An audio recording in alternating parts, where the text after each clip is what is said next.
Senhor esteja convosco. Ele está no meio de nós. Proclamação do Evangelho de Jesus Cristo segundo Lucas. Glória a vós, Senhor. Naquele tempo, alguém do meio da multidão disse a Jesus: Mestre, dize ao meu irmão que reparta a herança comigo. Jesus respondeu: Homem, quem me encarregou de julgar ou de dividir vossos bens? E disse-lhes: Atenção, tomai cuidado contra todo tipo de ganância, porque mesmo que alguém tenha muitas coisas, a vida de um homem não consiste na abundância de seus bens. E contou-lhes uma parábola. A terra de um homem rico deu uma grande colheita. Ele pensava consigo mesmo: que vou fazer? Não tenho onde guardar minha colheita. Então resolveu: já sei o que fazer. Vou derrubar meus celeiros e construir maiores. Neles vou guardar todo o meu trigo junto com os meus bens. Então poderei dizer a mim mesmo: meu caro, tu tens uma boa reserva para muitos anos. Descansa, come, bebe e aproveita. Mas Deus lhes disse: louco, ainda nesta noite pedirão de volta a tua vida. E para quem ficará o que tu acumulaste? Assim acontece com quem ajunta tesouros para si mesmo, mas não é rico diante de Deus. Palavra da salvação. Glória a vós, Senhor. Irmãos e irmãs, comecemos a nossa reflexão nesta homilia a partir do que escutamos nesta primeira leitura da carta aos Efésios, que, a respeito de Deus, diz que Ele é rico em misericórdia.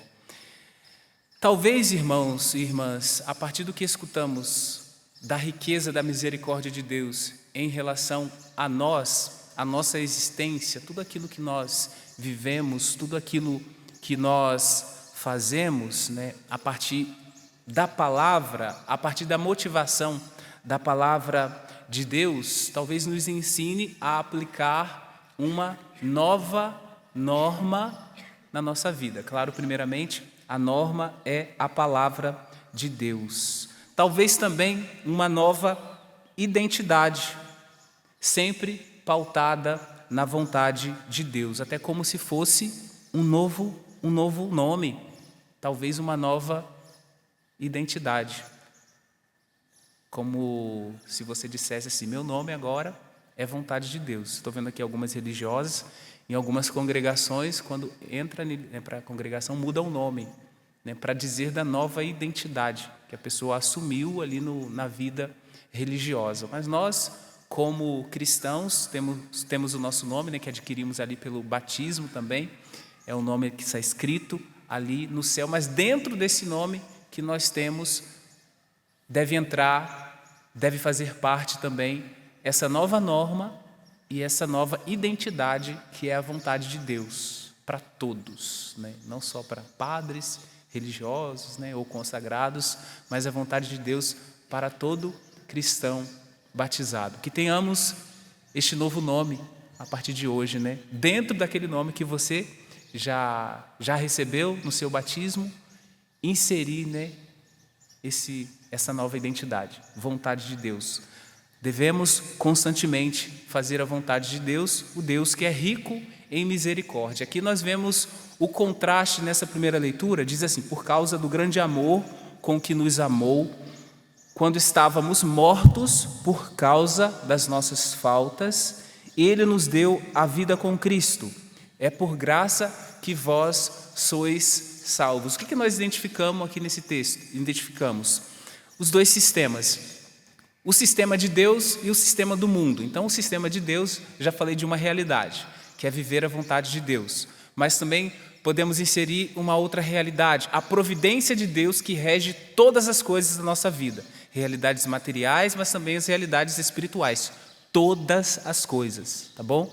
não se trata apenas de ganhar uma coisinha ali ou aqui, não é em relação a isso, mas em relação a todas as realidades na nossa vida, todas as pessoas que se aproximam de nós, todas as pessoas que passamos a conhecer, todas as pessoas que Deus coloca em nosso caminho também é fruto da providência dele. Assim é o sistema de Deus, pautado primeiramente na vontade dele, vontade de Deus, mas também pela providência, a providência divina e também outras realidades que nós não vamos dizer, esgotar todas nesta homilia. Mas isso para você ter um pouco de noção do sistema no qual nós estamos inseridos. Sistema de Deus. Contrário ao sistema de Deus é o sistema do mundo, pautado por essas realidades que nós vimos neste versículo aqui. Sobretudo pelo pecado, pelo egoísmo, pelas escolhas que fazem com que eu centre todas as realidades são centradas em mim mesmo, né? Nós vimos isso aqui no Evangelho, também no versículo 21, diz assim: assim acontece com quem ajunta tesouros para si mesmo, mas não é rico diante de Deus. Claro que aqui estava falando da realidade material, das coisas materiais fora de nós, mas quantas vezes nós também cultivamos dentro de nós tesouros que são verdadeiros ídolos que nos afastam de Deus, tá bom? Então, os ídolos não são só coisas, né? Então, às vezes são realidades imateriais também, pessoas, até situações, talvez estejam assumindo o lugar de Deus na nossa vida. Mas Ele é rico em misericórdia por causa do grande amor com que nos amou. Quando estávamos mortos por causa de nossas faltas, Ele nos resgata com a sua graça. Por isso que é afirmado aqui, é por graça que vós sois salvos. E assim, irmãos e irmãs, vamos pensar um pouco no evangelho que nós escutamos no dia de hoje, que começa dizendo: Mestre, dize ao meu irmão que reparta a herança comigo. Já que nós falávamos daquele que, já do versículo 21, junta tesouros para si mesmo, né? Então, nesse mundo, um outro verbo que nós poderíamos falar aqui do repartir é dividir. Então, quando se fala de repartir a herança, de dividir a herança, a divisão de fato se instala ali. Às vezes a divisão se instala não apenas na divisão dos bens, mas até mesmo entre os irmãos. Divide não só os bens, divide não só o tesouro ali que foi conquistado pelos pais com muito sofrimento e suor, e às vezes realiza a divisão que não seria querido pelo pai e nem pela mãe, que é a divisão entre os irmãos de sangue, entre um e outro. Divida, reparta, você sai repartindo, sai dividindo tudo, sai dividindo todas as realidades. Repartir é dividir. Então, devemos pensar quantas vezes em nossas famílias, em nossa família, a herança gera de fato divisão. Aí reparte para sempre. Divide para sempre, nunca mais fala, mas o que vai adiantar, né? Ganhar o mundo inteiro, todos os tesouros, todos os poderes, mas perder a vida eterna, porque não soube viver aquele básico ali que foi pedido por Jesus, de vivermos como irmãos, com os próprios irmãos de sangue. Então, que o Senhor nos ajude nesta reflexão. Talvez você esteja nessa experiência, esteja vivendo isso. Então, que o Senhor te ajude para que você supere com a graça dEle e veja este conflito que foi gerado em você por conta desses dois sistemas. Sistema de Deus, sistema do mundo. Qual você tem escolhido? Não sei. Será que você não está escolhendo o sistema do mundo? Então, peçamos ao Senhor a graça de vivermos o sistema dele. E no versículo 20 e 21, mas Deus lhe disse: louco, ainda nesta noite pedirão de volta a tua vida. E você vai ficar com os seus bens e vai perder o irmão para sempre e ainda corre o risco de perder a eternidade. Ainda nesta noite pedirão de volta a tua vida. E para quem ficará o que tu acumulaste? Assim acontece com quem ajunta tesouros para si mesmo, mas não é rico diante de Deus. Então, diante desta afirmação, fica a pergunta: o que podemos fazer para nos tornarmos ricos aos olhos de Deus? Então, vamos pensar apenas 3 pontos em relação a isso. Primeiro ponto, a primeira coisa: devemos ficar atentos a como nos devolvemos a Deus a cada dia. Se nos recebemos, nós nos recebemos de Deus íntegros, inteiros, puros, santos e sem mancha, com toda a realidade do batismo, é assim que devemos nos devolver a Ele também, íntegros, puros, santificados, sem mancha.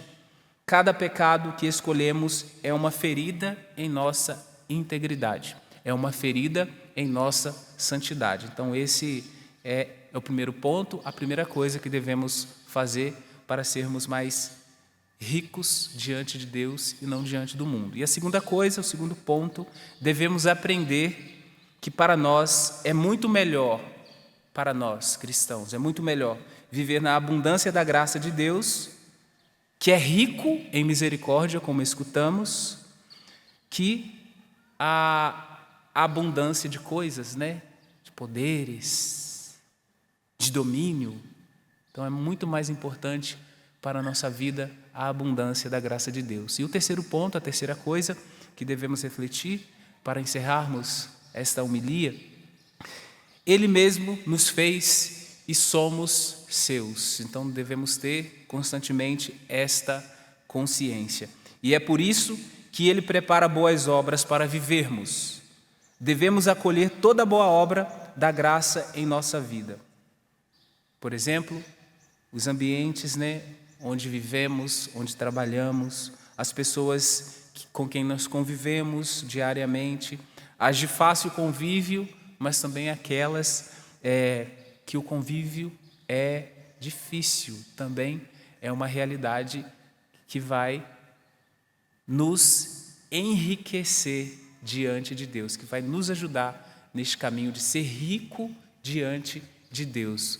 Quando suportamos, aquilo que é difícil, aquilo que é sofrimento, aquilo que não é fácil também, mas nós suportamos com a disposição de superar em Deus, contando sempre com a graça de Deus. Convido você, ao final desta homilia, por um instante, por alguns minutos, diante de tudo isso que escutamos, todos os direcionamentos da palavra, mas sobretudo na certeza que Deus é rico em misericórdia, Deus conduz a nossa vida. Diante do Deus que é rico em misericórdia, analise aquilo que na sua vida é escolha baseada no sistema do mundo e aquilo que é escolha baseada no sistema de Deus. O sistema de Deus parte da vontade dele, vontade de Deus. O sistema de Deus passa pela providência de Deus que rege todas as coisas, na sua casa, lá na sua família, no seu trabalho, nos seus convívios. Seja, Senhor, a tua vontade a nos direcionar, seja, Senhor, a tua vontade a motivar a nossa oração constantemente. Muito obrigado, Senhor, porque a riqueza da sua misericórdia me transforma interiormente. E sendo transformado interiormente, Senhor Deus, eu posso também ajudar aqueles que necessitam da transformação que é proveniente da sua palavra, que é proveniente daqueles que escolhem permanecer em Ti. Que seja assim, Senhor, na vida de cada um dos seus filhos. Assim seja.